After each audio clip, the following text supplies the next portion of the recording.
Olá, esse é o vídeo final da série Pantera Negra, uma mensagem muito além da questão racial. Anteriormente, eu falei sobre a utopia representada pelo herói no começo do filme. Expliquei o que é a diferença entre justiça e vingança, simbolizadas na trajetória dos personagens. Hoje, irei mostrar a diferença entre desconstrução de pensamento e apagamento. Eu sou Rafael Reis e você está no Concatenando as Ideias.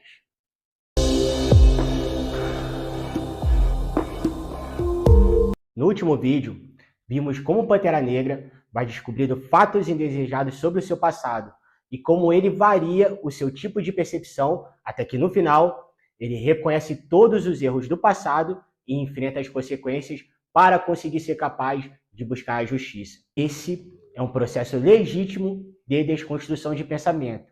Ele é necessário para o desenvolvimento pessoal. Você olha para o passado, reconhece e entende as causas e consequências e vai tentar desconstruir o que considera negativo ou que já não serve para o presente, mas mantendo o que é bom, o que tem valor.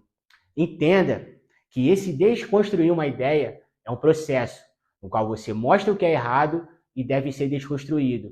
Como essa ideia já não faz ou nunca fez sentido. E aí sim, você propõe construir algo melhor ou mais adequado.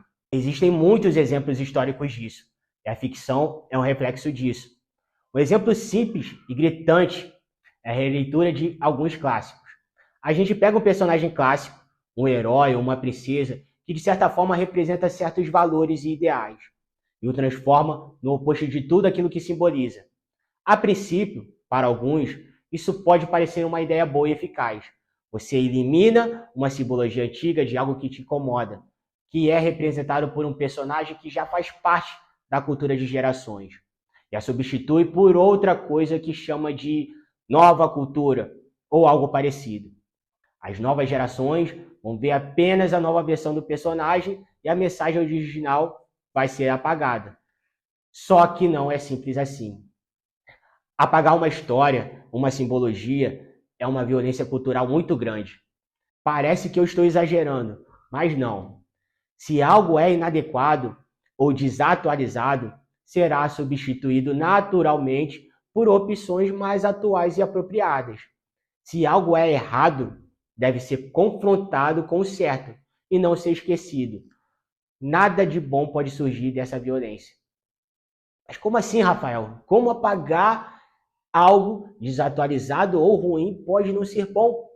Como isso é uma violência cultural? Olha só, para entendermos isso, temos que considerar que bem ou mal, atemporal ou antiquado, tudo isso é subjetivo. As opiniões variam e podem se equivocar.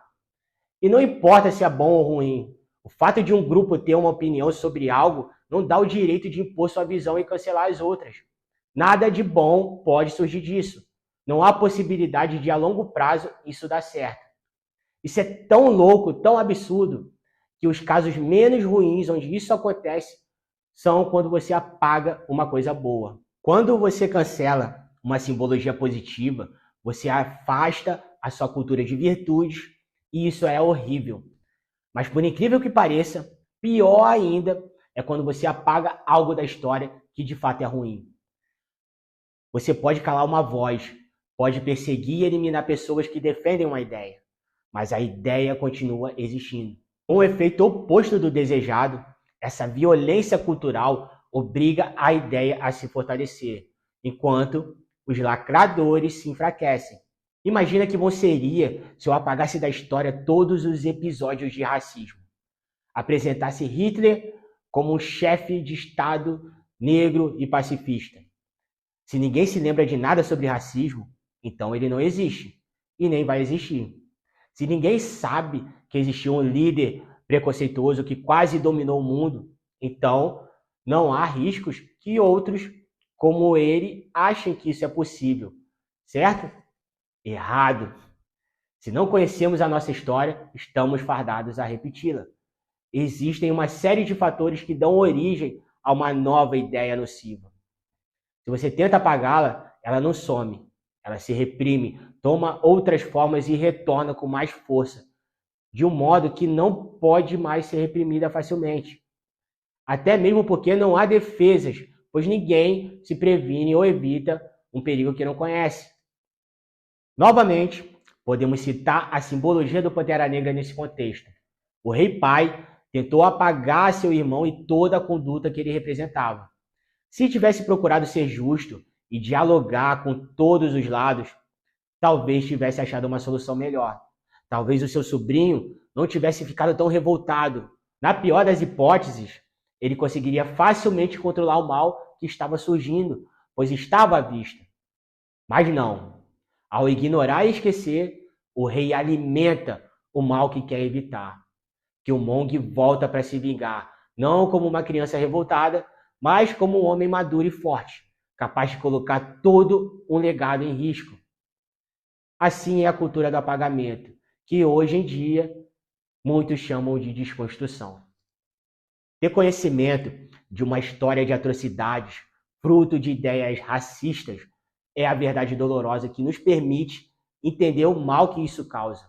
Ouvir essas ideias absurdas e lembrar que só trouxeram desgraça é o que torna possível argumentar e desconstruir essas ideias que um dia pareceram fazer sentido. Então é isso. Espero que tenham gostado da análise. Eu poderia falar sobre muitos assuntos dos quais o filme Pantera Negra dialoga. Podemos fazer analogias e referências a vários temas como filosofia, política, nacionalidade e até mesmo sobre racismo. Para mim, é a melhor história de super-herói dos últimos anos. E se você gostou, curte e compartilha aí esse vídeo. Não deixe essa história se apagar. Obrigado e até a próxima.